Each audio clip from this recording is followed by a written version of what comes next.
everybody's favourite whinging child is back again, and she's calling out Australia this time in her new book. Wow. Well, she's not a child anymore. She's actually an adult. She's 20, so the gloves are off. But yeah, she's releasing a book. A book that's made out of trees. Cut down and animals' homes destroyed. Cut down with petrol-powered chainsaws. Delivered to trucks powered by diesel. The paper mill where the paper is made, probably powered by electricity. With employees who work there that travel there by car. Probably powered by petrol. But yeah, I'm the one who's leaving the big carbon footprint. Hey Greta, stick it up your ass. How dare you? How dare you destroy the environment with this book? How dare you? This 20-year-old just full-on whinger has been making worldwide news since she started just carrying on and complaining and chucking tantrums on national TV and at big events because she was there for no reason.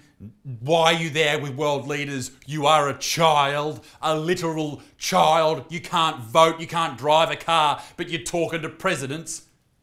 Piss off, Greta! Anyway, she's been delivering these speeches that definitely were written by her and not her parents for a very long time now. And Greta, who has Asperger's syndrome, which is a part of the autism spectrum, and she also has selective mutism, which in my opinion isn't selective enough, if only it happened more. I'm not doubting that she has Asperger's. There's a lot of people out there that pretend to have Asperger's. Like, have a look at anyone who's an Instagram influencer. At some point, they believe they're being diagnosed with autism, or at the very least ADHD. Shut up, no one cares about you. Go back to putting free Palestine and Ukrainian flags in your bio and leave the actually autistic people alone, all right? But I don't think her having Asperger's is a reason for us not to critique her on the things that she says. In fact, in my opinion, it would be ableist of me not to bully her because she has autism.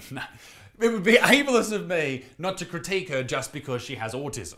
That would be rude, right? The reach and impact that she has is huge, and particularly because she's wrong on a lot of things, I think critique of her and people like her is very important. One thing I don't like about Greta, and this really does my head in, is that she is spending her entire young life terrifying young people. A whole generation is just shit scared that the world is going to end very, very shortly because of some small Swedish girl who refuses to look us in the eye is just on TV screaming. They're literally terrified that a mass extinction event is going to happen. We're all going to die. That is what they're thinking. And that's not just Greta's fault. There's a lot of people who are at fault here, but she's a bloody ringleader, I'll tell you. I do, however, respect Greta for fighting so hard for what she truly believes in. I think that's something we could all learn from, and I guess I'm doing the same thing, just not as hard and not as whingy. I respect a lot of people that I really disagree with. Vegan Booty, I respect her, I respect the hustle, and I respect the fact that she really cares about something, right? But I don't agree with her. Clementine Ford, she is a very, very prominent feminist, right? I respect her for fighting for what she believes in, but I don't necessarily like her. And even in saying that, like, I'm sure if I sat down with Clem, or I have sat down with Vegan Booty, or even if it was Greta, I'm sure we'd agree on more things than we disagree on. That's just the fact of life here. And personally, I think we should do all that we can to limit greenhouse gas emissions and make this world a healthier planet. For me, about to have a baby, well, my wife is, I couldn't push it out of my cock. I know that some people say that some men can push it out of their cock, but they can't. I think we should create a healthier environment for our kids. That's just a normal opinion, I think. I just don't think these following things. I don't think the government interventions are going to do anything, and I don't think that they actually care. Considering that most governments are only going to be in power from 4 to 8 years, these goals and targets, 10, 12, 15, 20 years in the future, they're pipe dreams. I also don't think we should trust the billionaires who are behind a lot of these things. I think that is a red flag. I also don't think it's great to thrust a child who was 16 when she was put into this scientific community and we're all supposed to listen to her. I don't think that's a good move either. I also don't think her parents did a good job. She was someone who suffered from mental illness at a very young age, right? She stopped eating, yeah? And yet, your parents are putting you on national TV to have the whole world get angry at you? Who thought that was a good idea? In saying that, Greta, the gloves are off now, mate. How dare you come for Australia? Environmental advocate Greta Thunberg has told Australia to wake up and take action against the climate emergency. The 20-year-old Swedish national recently appeared on the ABC to promote her new book, I'm Destroying the Climate by Making Books. Sorry, actually, it's called The Climate Book, also known as I Hate Trees by Greta Thunberg. During the interview, she was asked her thoughts on the Labor Party's promise, the Labor Party is the government here in Australia, to drastically reduce emissions while still permitting the large-scale export of fossil fuels, including coal and gas. It's as simple as wake up and treat the climate emergency as an emergency, Thunderbird said. So does that mean we just stop exporting fossil fuels? A lot of people would say, yes, absolutely, let's stop doing that. Stop doing it tomorrow. But that's $132 billion in exports. That's a lot of money. Then add gas and iron ore into the mix, and you're talking about a big percentage of Australia's GDP. And renewables, the ones that don't really exist yet, Greta. Oh no, they exist. Renewables are everywhere. What about solar? Yeah, great. All right, mate. Talk to any electrical engineer and they know and they will tell you that the power grid just cannot work with the renewables and the technology we have right now.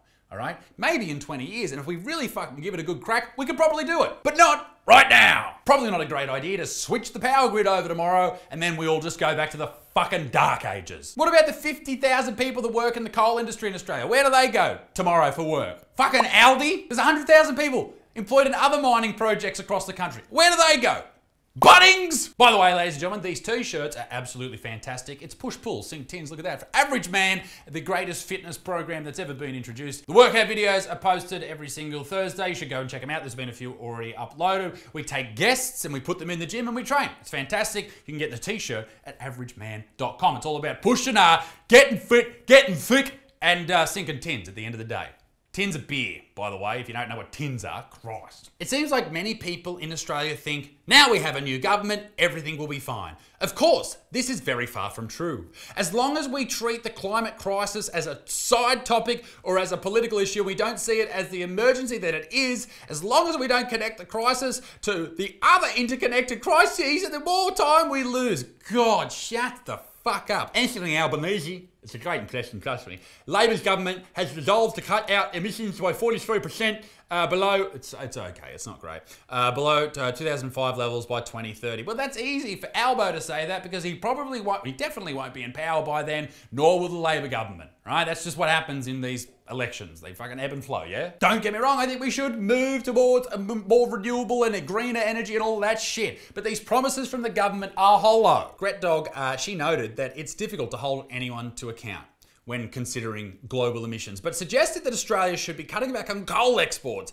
if it's serious about climate impact. Yes, let's just take all of that delicious money and throw it in the bin. But I have an answer, and I don't think Greta would like that answer, and I know a lot of you people out there would not like that answer either, particularly if you vote for the Greens, which is like the environmental party here in Australia. If you vote for them, any answer that's not, I don't know, magic electricity, you're going to freak out. But nuclear is the answer. We should be harnessing nuclear energy. The fact that we don't is ridiculous. But anyway, that's just my opinion. You know what's interesting? Greta goes after all of these Western countries, but there's only one country that she attacked once, but then has never attacked again. And that country is the country that produces the most CO2 out of any country in the world, and that is China. China. Now, why would that be? Why would she not go after China? You may say, oh, it's the Chinese government, it's fucking TikTok, it's spies. No, they fat shamed her last time. So I guess maybe this is the way to deal with Greta is to fat shame her. You may think, oh, hang on.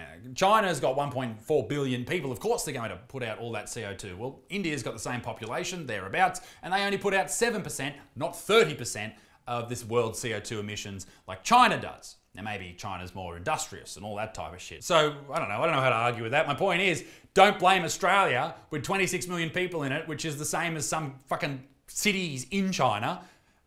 Don't blame us for the climate crisis when you should just be going after the Chinese. Also like to point out, who buys the most coal from Australia?